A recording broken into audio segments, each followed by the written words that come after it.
कर्पूरगौरं करुणावतारं संसारसारं भुजगेन्द्रहारं सदा वसन्तं हृदयारविन्दे भवं भवानी सहितं Namami. Thank you. Namaskaram, Sadhguru. Hello, Karan. Hi. There are two questions. If the first one is answered, I don't need the second one's answer. There's a request. Can I please get a hug from you, Sadhguru? Hey, why don't you try him?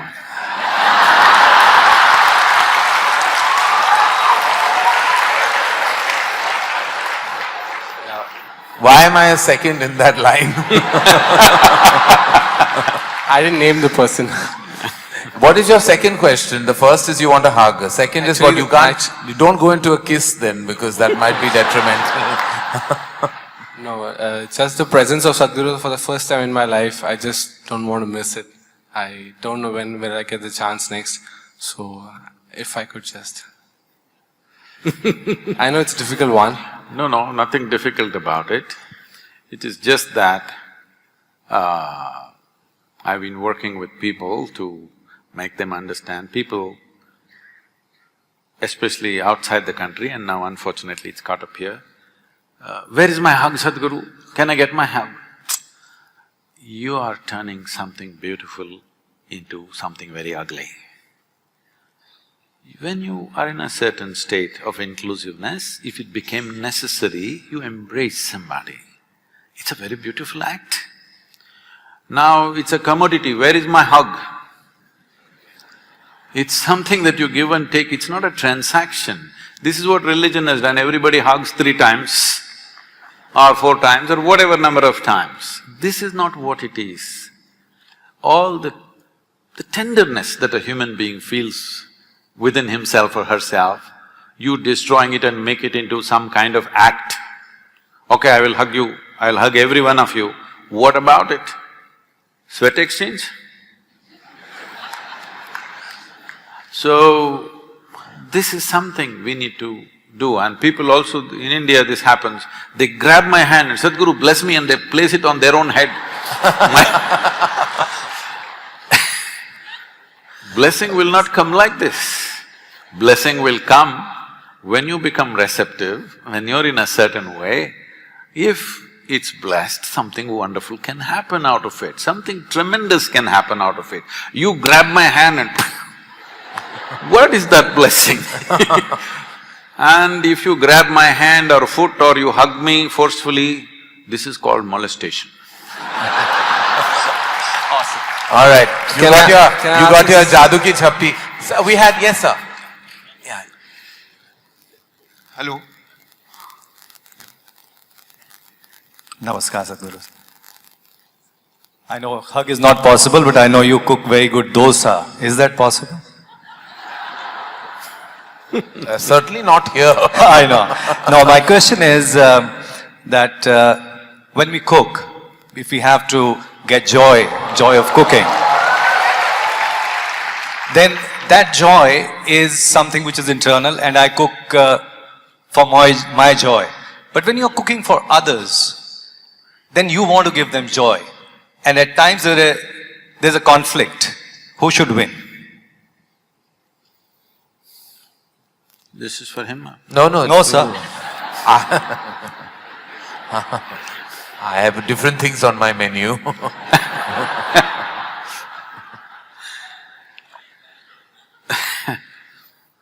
See, let us not make everything… This is the most fundamental thing of what's being spiritual, or spiritual process means just this. Essentially spiritual process means this, that you live here like only you exist, nobody else but you.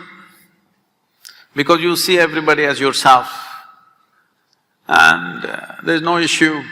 People ask me, Sadhguru, wherever you go, whether it's 10,000 people or 100,000 people, how do you speak? Well, I'm talking to them like if I had the habit I don't have. If I had the habit of talking in front of my mirror, how I would speak to myself, that's how I'm speaking. There is no… what I'm doing is not some kind of oratory or discourse, I'm just talking like I would talk to myself because I don't see anybody but myself.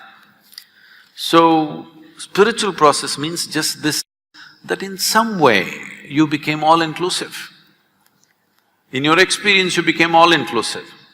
So, one thing that has disappeared from your life is comparison and competition. Comparison starts and then it transforms itself into competition and then it goes into ugly things. So even for something as alive and beautiful as joy, joy is joy is the most important aspect of your life, you know. That is, joy means your experience of you being… your existence is fantastic. Your experience of your existence has become beautiful, that's why you're joyful. Now, I'm not joyful because I make the best dosas, not you, okay? Not because I make the best dosas, nor will I be super joyful because I eat whatever the best things that you cook. Before I come into your restaurant, I'll be very joyful. If you make something good, I will eat joyfully. If you make something good, very joyfully I will push it aside. But with your good cooking or bad cooking, you can't steal my joy, nor can you give my joy. I want you also and everybody in the world to become like this, that somebody else cannot determine what happens within you. Because… Yes, ma'am. You are calling fundamental sense of slavery that you get into with beautiful names, this is dangerous. So, anyway, people are saying wonderful things about your cooking. They've not said anything about you, but they've said wonderful things about your cooking. I would like to eat one day. I don't know if I can afford it, but Yes, ma'am. We get a mic for you, ma'am. Namaste Sadhguruji, my name is Devika Patel and I'd like to ask you a question because you're a mystic and even otherwise, please don't say I don't care because many people out here I'm sure do. My question is, what do you think of reincarnation? Do you believe in it? And if so, can you elaborate on the subject and let us know what you were in your last birth? Thank you.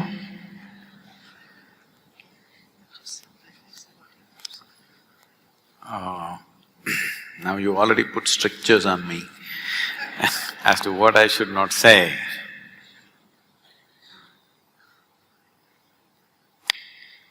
For me,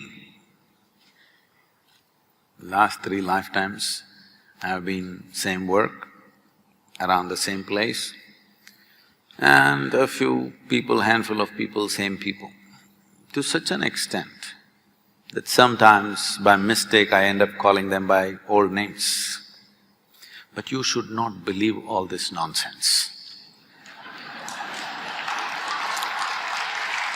No, because the moment you believe it, you will look at this person and little, if they're friendly with you, oh, maybe in my last life,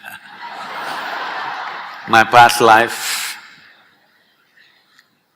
It is very good you don't remember a thing about anything because in your present life, you are not able to handle the emotional tangles and psychological involvements with people. If you remember 10 lifetimes, you will break your mind. It takes an extraordinary sense of dispassion to download many lifetimes of memory and still not respond or react to those things and simply see it for what it is.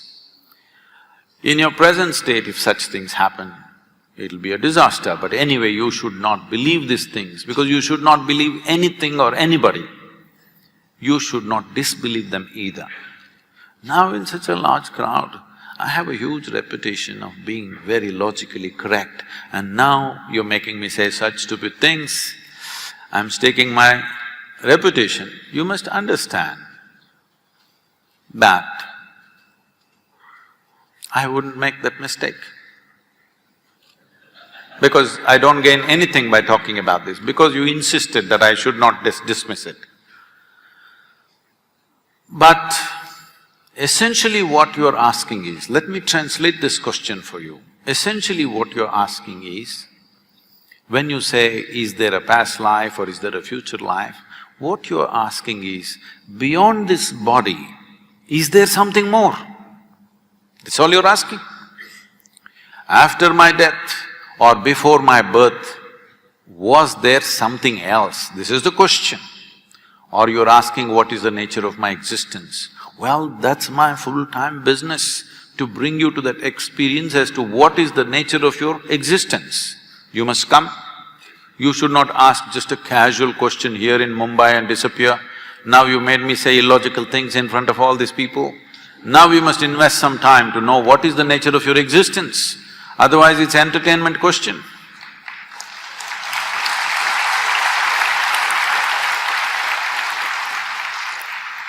I don't know, you have a color you like? Don't ask. He's working hard, but after him I'm afraid of hard working. Yeah. Yes. Hard working in blue. No, we'll get you a mic. We have just 2 questions after this gentleman. Yeah, I'm gonna get there, right there. Namaskaram, Sadhguru. Please somebody give a mic to that lady who's up there with her hand up after this boy is over. Yeah. Pranam, Sadhguru. Sadhguru, my name is Aishwarya Nigam, and I have been to the ashram many times and I have read many of your books. You must quickly come to the question. The question is, Sadhguru, I am stuck here and I want you to please guide me. Tell me in a child's language what is the answer and what is the solution. I don't want to give importance to my own thoughts and emotion. Tell me how. Please make me understand. I don't know when will I get this mic again. Although I am always in your presence, but I want the answer, Sadhguru. I don't want to give When you get out of this hall, start walking south. If it's a genuine question, if it's a question which truly matters, you must seek. I would have gone to the ends of the world if I found somebody who could answer the billion questions I had. If really it matters to you, the question, you must seek. If you think going south is the answer, if you don't think so, you shouldn't bother with me. If you think so, you shouldn't waste a moment of your life, because I want everybody to at least be straight and some basic integrity to your life. You ask big questions and you leave it and go and sit in the matinee show. I'm not saying you should not go to the matinee, I'm sorry. I'm saying the wrong things, wrong examples. That's fine, no offense taken. So, I want you to understand, somebody came and asked me recently, Sadhguru, are you a devotee of Shiva? I said, you fool, did you ever see me sitting somewhere and doing Shiva puja? Did you see me? My entire bloody life, I've invested in you, all right? There is nothing else I do except constantly seeing how to raise people to the next step. And you are asking me, I am a devoted to somebody, I am bloody devoted to you and you're not seeing it? So, when you ask this question, I take the question seriously, I believe you're genuine. But then you go and get drunk today evening. I am not against any of those things, a matinee or drink or this or that. All I am saying is, you must have some integrity to your life. When you ask a big question, you must make the investment, isn't it, of time and energy? You must invest life. Because to bloody answer this, I've invested my entire life. Yes. Sadhguru, you had pointed out there was, yes, to the lady That right at the lady, back. yes, please. Right at the back. I have a question. One moment, sir. We're just going to the lady and then we'll get, who's that person? Sure. She You're still right. doesn't have the microphone, he's on now. Okay, you're on the alright, go ahead. Namaskaram Sadhguruji. My question is, what can be the greatest change one can bring to our life to make it more blissful in this birth? You got to change. You have to. You got to change us. You've got to change. There's nothing else. You think by doing something else this will become blissful? No. This one has to change to become blissful. Yes, the lady. Has she got the mic? Yes. Just reaching you, ma'am. Namaskar to one and all. So my question is, I get very attached easily and now I feel I'm very attached to my responsibilities. So how do I break this bondage, and if I really want to do something for myself, not for anybody, just to feel the joy that I've been listening to you. If I want to really feel that joy, how do I break the bondage of responsibilities and move ahead? And how do I overcome my attachments?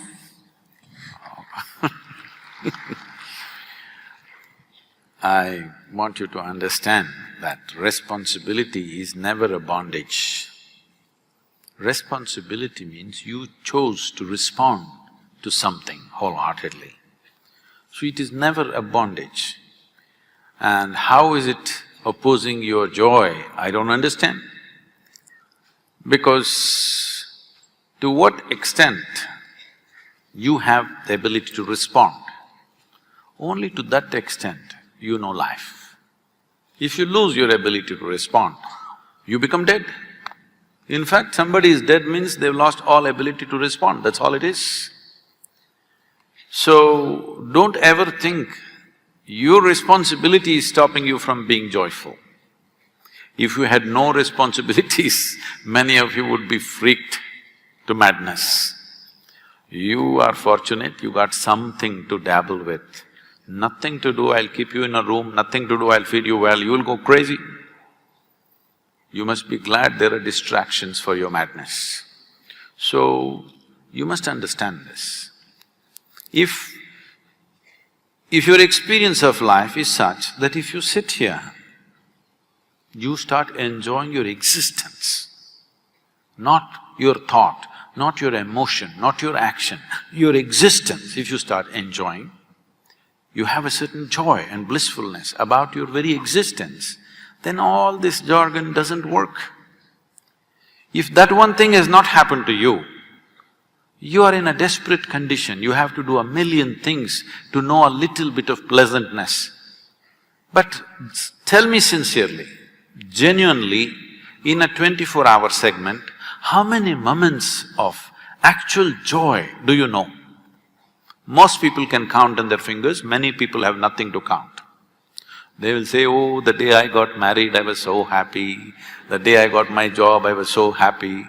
It happened, it's history. Because it is externally instigated. Otherwise, by yourself, you will become a wreck. Please change this. Then all these jargons and philosophies are irrelevant to you because you know the joy of your existence. Thank you. We have one last question. Yes, sir. Huh? I'm just going from this gentleman, I'll come to you. Maybe two guys. Yes. Sadhguru. I'll leave that to Sadhguru after this. How many more he'd like to answer, but yes. Sadhguru ji, namaskaram. Karan ji, namaskaram. I am Mohit Sadhana. I've come from Karnal just to see you live and I'm feeling blissfully blessed. I didn't come with a question, but now I have a question. Sadhguru ji, you just made a mention that word does not know anything about you. And that remains a fact. Even then, any somebody from the world who comes in little contact with you gets so much benefited. So when would you reveal? Or my question is, what does it take to become a Arjuna for the Yogi of highest order of our times, our Krishna, the you, to reveal? Sorry if that question is still invalid.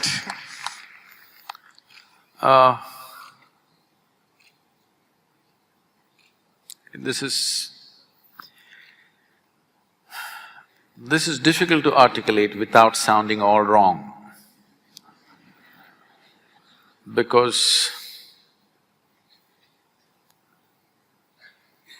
see, everybody is working or everybody is trying to live their life with different frames that they have created for themselves. You can call this mindsets, you can call this framework, you can call this family, you can call this society, you can call this ethics, morals, ideologies, whatever. These are all frameworks you created. But you understand, a frame means you are putting a self-imposed limitation upon yourself. I can understand, he being a director, producer, he's thinking of frames because he's thinking of capturing something for doing something else. I'm asking you a simple question, do you want to capture this life or do you want to experience this life? Hello? You want to experience this life. You're here to experience this life and know the reason. Everything else is secondary. When I say life, when I use the word life, most of you will think, oh, my work, my family, my home, my car, my dog. That's not life, these are all accessories to life. You added all these accessories believing that with these accessories your life will get enhanced. But your money, your wealth, your family, your relationships, these are all just accessories, isn't it? The real thing is here, never experienced. So, to first make somebody… you know, there are many wonderful people around me. This is the biggest wealth I have. I have some truly, absolutely fabulous people around me all the time. They won't let me pass through a single day without tears of joy, love, ecstasy. Without witnessing this, a single day won't pass for me, no matter which part of the world I'm in. I don't think there's better wealth in the world, in the physical world, in the human societies than that constantly you're surrounded by people who are shedding tears of love and ecstasy. Having said that, their experience might have become beautiful by being in a certain presence, by realizing a few things, but still, they still have frameworks. Because very few individuals have the sense of… a total sense of abandon to be here without framework. As long as you're with the framework, we can add one drop here, one drop there, one more drop means it'll break. So in my life, if by the time I fall dead, if I can share maybe 1 or 2% of what I have known, I think I'm very fortunate because I'm still looking, I've not given up on it. There can always be 1 or 2 individuals who will come up.